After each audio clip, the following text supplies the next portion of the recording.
Maraming team na ang napapahiya sa Detroit Pistons mga idol. Ngayon naman yung defending champion ang kanilang tinalo. Walang Jaylen Brown itong Boston Celtics pero maliit lamang na problema yan mga idol at kayang-kaya pa rin naman nilang matalo sana itong Pistons dahil marami naman sila mga magagaling na mga role players pero wala. Nahirapan ang defending champion sa kanila. Okay lang siguro kung dikit lang yung laban pero tinambakan pa sila ng halos 20 puntos mga idol. Pinangunahan mismo ni Malik Beasley ang Pistons na mayroong 26 points, 5 rebounds and 6 3-pointer. Samantalang si Cunningham, 21 points, 4 rebounds and 11 assists. Si Jason Tatum, 27 points at si Derek White, 18 points. Napaka-unpredictable ng mga laban mga idol. Minsan hindi mo alam na mayroong mga gantong sitwasyon na itong Pistons kanilang tinatambakan pa itong defending champion na Boston Celtics. Sa ngayon mga idol, umabot na sa 8-game winning streak itong ginagawa ngayon ng Detroit Pistons. At eto pa, yung kanilang head coach na si Coach GB Bickerstaff ay kandidato pa na maging Coach of the Year. Malaking milestone to mga idol para sa kanila. Especially yung kanilang magandang tinatakbo sa ngayon. Kahit papano sila'y magiging playoff team sa season na ito.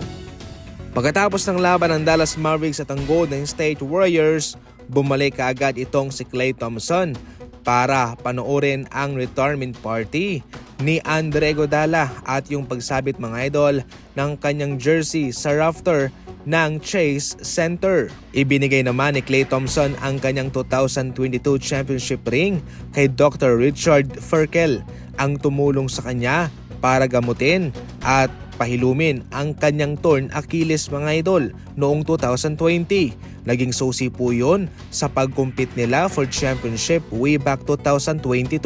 Malaki ang pasasalamat ni Klay Thompson kay Dr. Richard Ferkel dahil kahit na imposible mang gawin pero naging posible ito at bumalik sa dating form itong si Klay Thompson. Hindi man siya ngayon yung Klay Thompson na ating nakikita nung sila'y meron pang dynasty sa Golden State Warriors pero kahit papano mga idol, healthy naman siya ngayon at kahit papano kumakamada pa rin naman siya ng solidong numero at nakapagbibigay ng maraming tres para sa kanyang bagong team na Dallas Mavericks.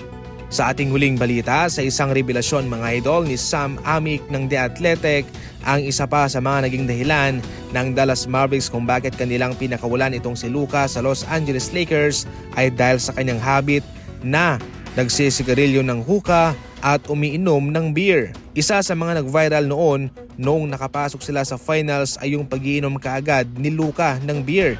Kaagad naman na nakita iyon ng kanilang best presidente at kinuha kaagad ito sa kanya. Iginiit naman ng Dallas Mavericks na kahit na ipagpalagay raw na hindi natuloy ang pagtitrade sa kanya sa Los Angeles Lakers sa pagsapit ng offseason, ito naman huy kanilang ititrade sapagkat wala rin naman silang balak na bigyan ito ng malaking kontrata. Ito'y marahil sa kanyang mga bad habits at sa kanyang kakulangan sa pagdepensa. Yan lang muna sa ngayon ang ating mga fast break balita. Maraming salamat po sa panonood.